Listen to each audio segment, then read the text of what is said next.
राजस्थान के दूरस्थ गांव रुद्रपुर में स्थित शिवेश्वर महादेव मंदिर अपनी चमत्कारी शक्तियों के लिए प्रसिद्ध था। कहा जाता था कि इस मंदिर में सच्चे मन से मांगी गई हर मन्नत पूरी होती है। लेकिन पिछले कुछ महीनों से यहाँ एक अजीब रहस्य सामने आया था। हर रात भगवान शिव की मूर्ति अचानक गायब हो जाती और सुबह फिर से अपने स्थान पर मिलती। गांव के लोग इस घटना से भयभीत थे। कुछ का मानना था कि यह किसी शक्ति का चमत्कार है, तो कुछ इसे अपशकुन मान रहे थे। मंदिर के पुजारी पंडित दयानंद इस घटना से परेशान थे।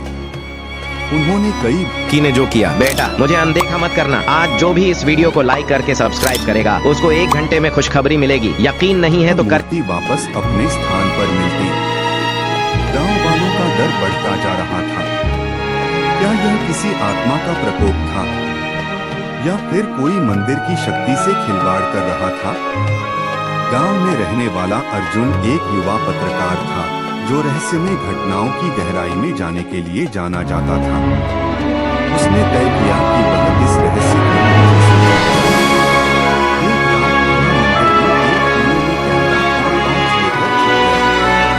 आधी रात के बाद मंदिर में अचानक अजीब सी हलचल होने लगी। ठंडी हवा चलने लगी, दिए अपने आप बुझ गए और पूरा मंदिर अंधकार में डूब गया। अर्जुन की सांसें तेज हो गई। तभी मूर्ति धीरे धीरे हवा में उठने लगी और देखते ही देखते गायब हो गई। अर्जुन ने अपनी आंखों से यह सब होते देखा, लेकिन जैसे ही उसने कैमरे से रिकॉर्डिंग करने की कोशिश की, कैमरा अचानक बंद हो गया।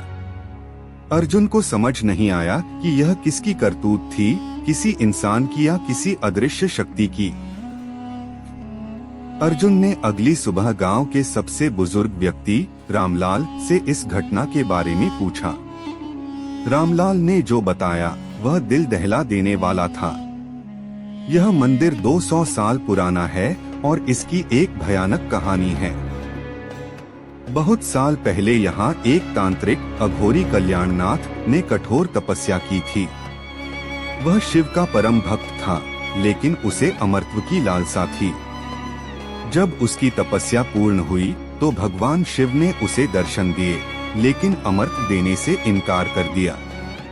क्रोधित होकर तांत्रिक ने मंदिर और मूर्ति पर श्राप दे दिया कि जब तक उसकी आत्मा को मुक्ति नहीं मिलेगी तब तक मूर्ति हर रात अदृश्य होती रहेगी।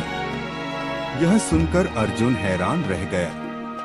क्या वास्तव में तांत्रिक की आत्मा आज भी मंदिर में भटक रही थी? अर्जुन ने इस बार अकेले नहीं बल्कि अपने दोस्त रवि और गांव के कुछ लोगों के साथ रात में पहरा देने का निर्णय लिया। सभी लोग मंदिर में इकट्ठे हुए, लेकिन जैसे ही घड़ी में रात के 12 बजाए, मंदिर में अजीब घटनाएं होने लगी। हवा एकदम भारी हो गई, मानो कोई अदृश्य शक्ति वहां मौजूद हो। मंदिर की घंटियां अपने आप बजने लगी। दीवारों पर काले धब्बे उभरने लगे, जैसे किसी ने तांत्रिक क्रियाओं के निशान छोड़े हों। तभी मंदिर के गर्भगृह से एक काली छाया निकली और जोर जोर से हंसने लगी। तुम मुझे रोक नहीं सकते, यह मूर्ति मेरी है, छाया गूंजते हुए बोली।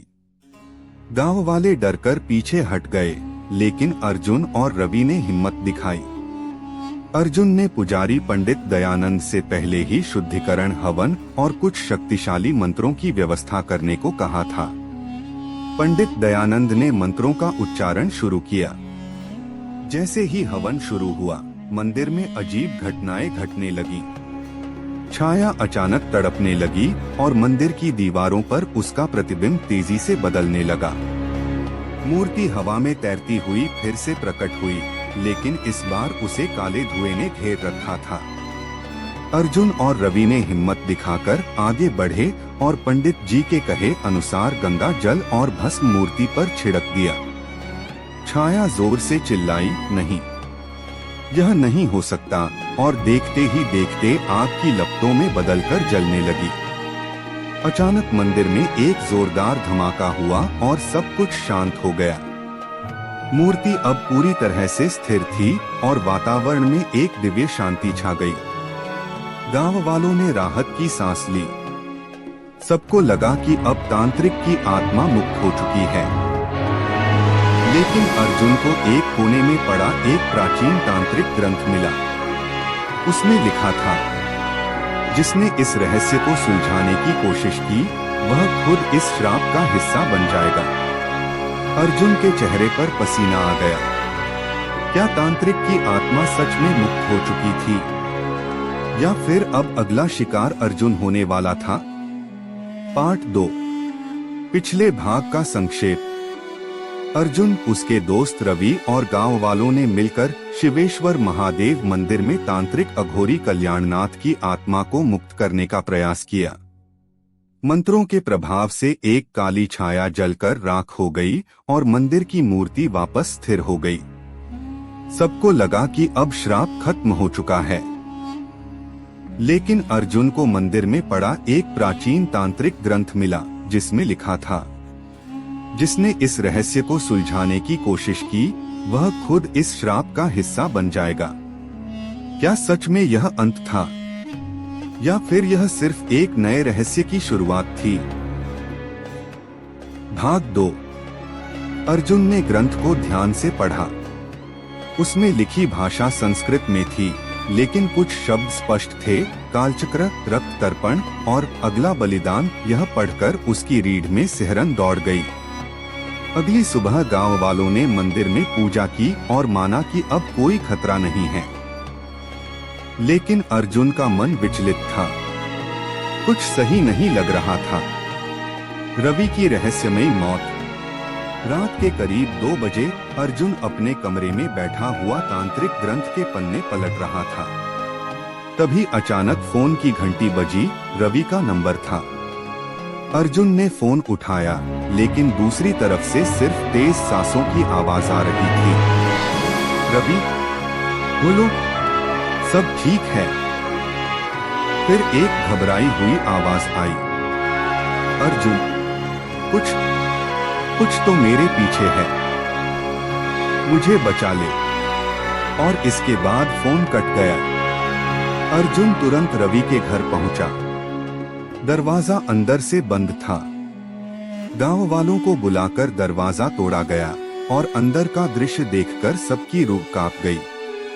रवि की लाश हवा में लटकी हुई थी, लेकिन फांसी का कोई फंदा नहीं था। उसके शरीर पर अघोरी तंत्र के चिन्ह खुदे हुए थे और पास ही जमीन पर लिखा था, कालचक्र फिर से घूमेगा। गांव में दहशत फैल गई।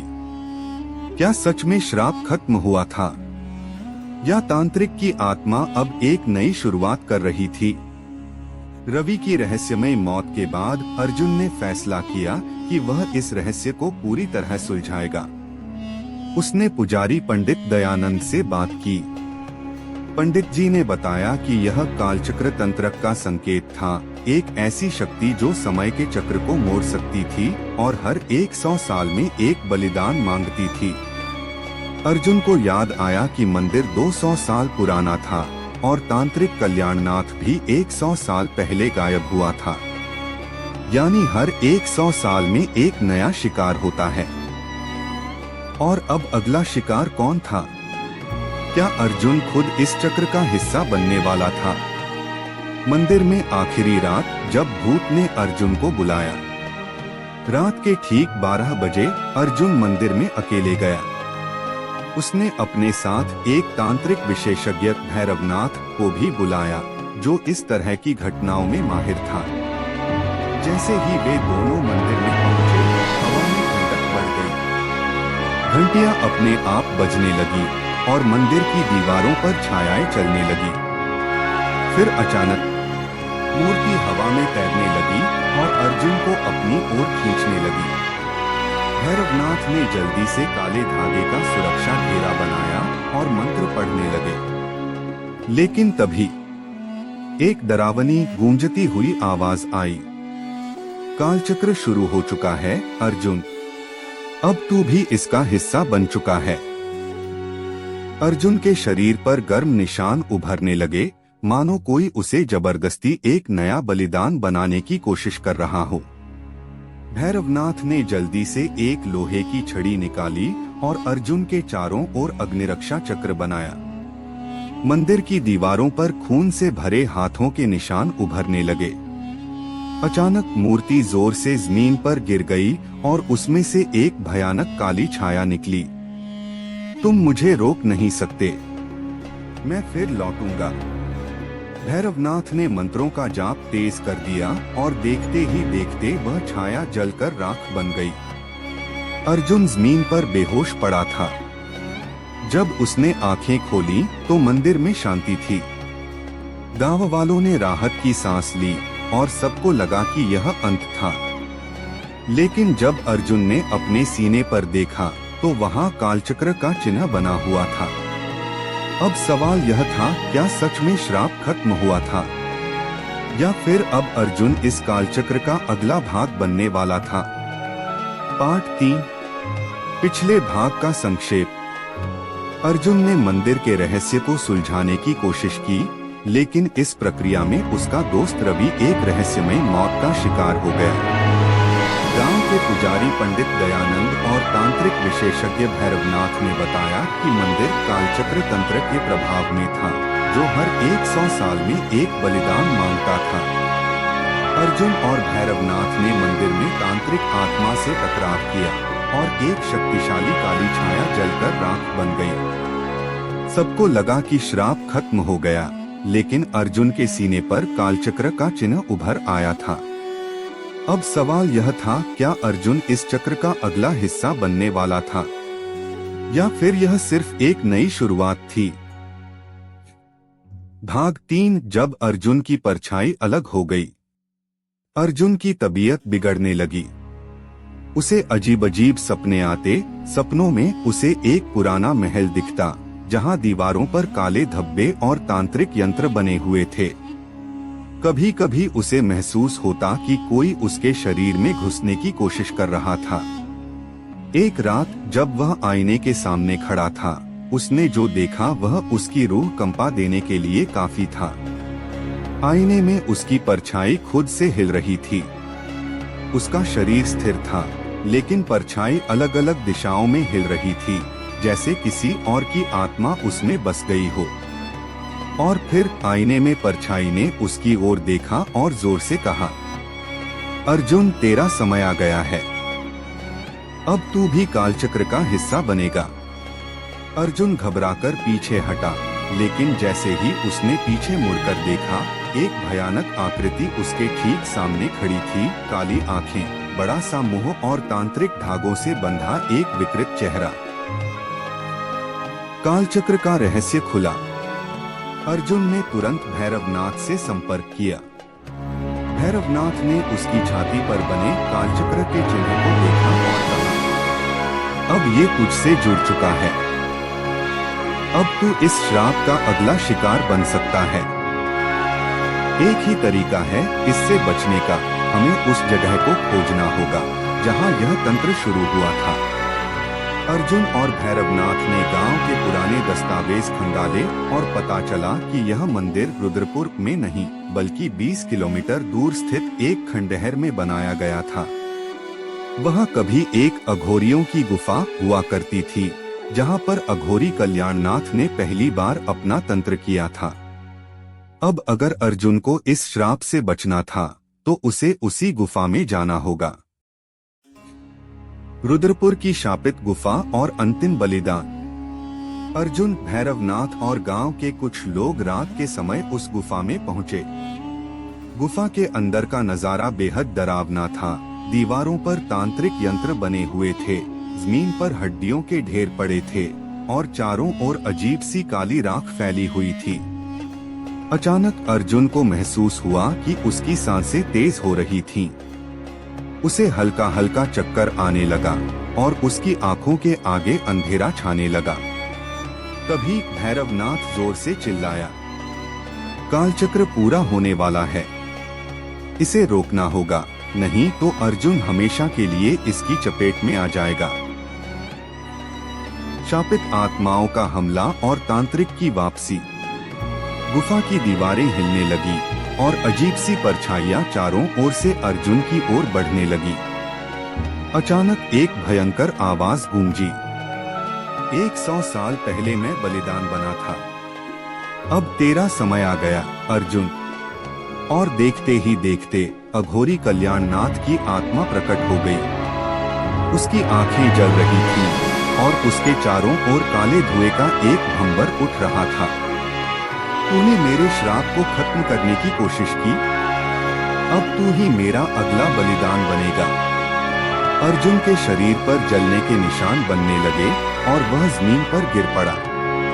भैरवनाथ ने तुरंत मंत्रचक्र निकालकर जोर से जाप करना शुरू किया, लेकिन आत्मा इतनी शक्तिशाली थी कि मंत्र काम नहीं कर रहे थे। अर्जुन की कुर्बानी या श्राप का अंत। अर्जुन को अब सिर्फ एक ही तरीका दिखा, वह अपने शरीर को गुफा में रखे तांत्रिक अग्नि कुंड में जलाकर इस श्राप को हमेशा के लिए खत्म कर सकता था।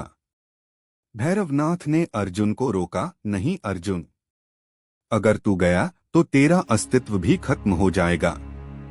लेकिन अर्जुन के पास कोई और रास्ता नहीं था। वह आग की लपटों की ओर बढ़ा, लेकिन तभी गुफा में एक दिव्य प्रकाश चमका। गांव के लोग जोर जोर से हर हर महादेव का जयकारा लगाने लगे। अचानक तांत्रिक की आत्मा जोर से चीखने लगी और उसका शरीर राख में बदलने लगा। कालचक्र तंत्र टूट रहा था। अंत या नया खतरा। गुफा की दीवारें हिलने लगी और पूरी गुफा गिरने लगी। भैरवनाथ और गांव के लोग किसी तरह बाहर निकल आए। जब सब लोग बाहर पहुंचे तो अर्जुन बेसुध पड़ा था। भैरवनाथ ने अर्जुन के सीने से कपड़ा हटाया, कालचक्र का निशान गायब हो चुका था। अब गांव में सबको लगा कि श्राप खत्म हो चुका है। मंदिर वापस सामान्य हो गया था, मूर्ति फिर से अपने स्थान पर सुरक्षित थी और अब रात में कोई अजीब घटना नहीं होती थी। लेकिन जब अर्जुन ने अपनी हथेली देखी तो वहां एक नया निशान था, त्रिकाल यंत्र, यानी कोई नया खतरा आने वाला था और अब इसका सामना अर्जुन को अकेले करना था। अंतिम भाग। पिछले भाग का संक्षेप। अर्जुन ने गांव वालों और तांत्रिक विशेषज्ञ भैरवनाथ के साथ मिलकर अघोरी कल्याणनाथ की आत्मा का सामना किया और कालचक्र तंत्र को तोड़ने की कोशिश की। गुफा में हुए महायुद्ध के दौरान अर्जुन ने खुद को बलिदान देने का प्रयास किया, लेकिन भगवान शिव की दिव्य शक्ति से तांत्रिक आत्मा राख में बदल गई और श्राप टूट गया। अब मंदिर सुरक्षित था, गांव में कोई अनहोनी नहीं हो रही थी और अर्जुन के सीने पर बना कालचक्र का निशान भी मिट चुका था। लेकिन आखिरी पल में अर्जुन की हथेली पर त्रिकाल यंत्र का एक नया चिन्ह उभर आया था। क्या सच में सब कुछ खत्म हो चुका था, या फिर यह सिर्फ एक और भयावह घटना की शुरुआत थी? भाग 4, आखिरी युद्ध। जब अर्जुन खुद एक रहस्य बन गया। अर्जुन की हथेली पर बने त्रिकाल यंत्र का अर्थ जानने के लिए उसने भैरवनाथ से संपर्क किया। भैरवनाथ ने उसे देखकर गहरी सांस ली और कहा, ये सामान्य निशान नहीं है अर्जुन, यह बताता है कि तुझे अब समय और मृत्यु के बीच फंसा दिया गया है। अब तेरा अस्तित्व इस दुनिया और दूसरी दुनिया के बीच झूलता रहेगा। अर्जुन चौंक गया, मतलब मैं अब एक आम इंसान नहीं रहा। भैरवनाथ ने समझाया, त्रिकाल यंत्र का निशान सिर्फ उन्हीं लोगों पर बनता है जो मृत्यु को मात देकर वापस लौटते हैं।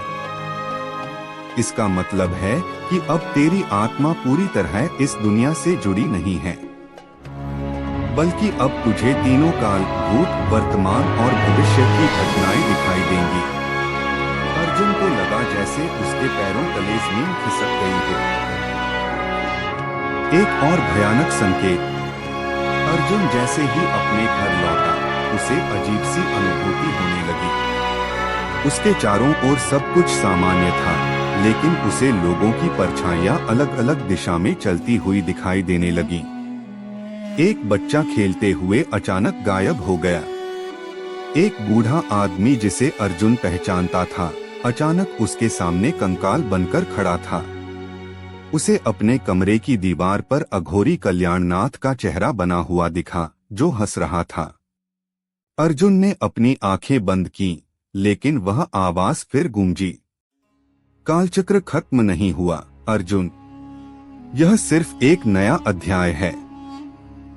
अर्जुन पसीने से भीग गया। उसे समझ नहीं आ रहा था कि अब वह एक इंसान था या एक जीवित श्राप। अर्जुन का अंतिम निर्णय। भैरवनाथ ने अर्जुन को बुलाया और कहा, अगर तू इस श्राप से हमेशा के लिए छुटकारा पाना चाहता है तो सिर्फ एक ही तरीका है, तुझे अपनी आत्मा का त्याग करके शिव के चरणों में समर्पण करना होगा, या फिर तू इसी शक्ति को अपनाकर एक नया रक्षक बन सकता है। अब अर्जुन के सामने दो रास्ते थे। एक, अपनी आत्मा का बलिदान देकर इस श्राप को खत्म कर देना।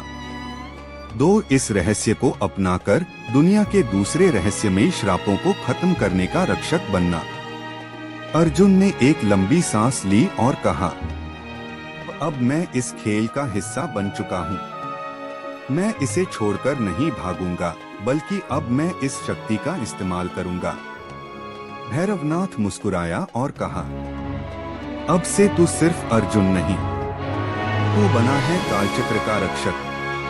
अब तू वह योद्धा होगा जो हर 100 साल में लौटेगा और इस श्राप को हमेशा के लिए मिटाने की कोशिश करेगा। अर्जुन ने मंदिर की ओर देखा, जहां शिव की मूर्ति स्थिर खड़ी थी, लेकिन उसके अंदर कहीं न कहीं अब भी एक रहस्य दफन था। अंत या फिर एक नई शुरुआत। अब अर्जुन केवल एक पत्रकार नहीं, बल्कि एक रहस्यवादी योद्धा बन चुका था। लेकिन क्या वह सच में इस श्राप को हमेशा के लिए खत्म कर पाएगा, या फिर कोई नया तांत्रिक, कोई नई आत्मा, कोई नया खेल उसकी प्रतीक्षा कर रहा था।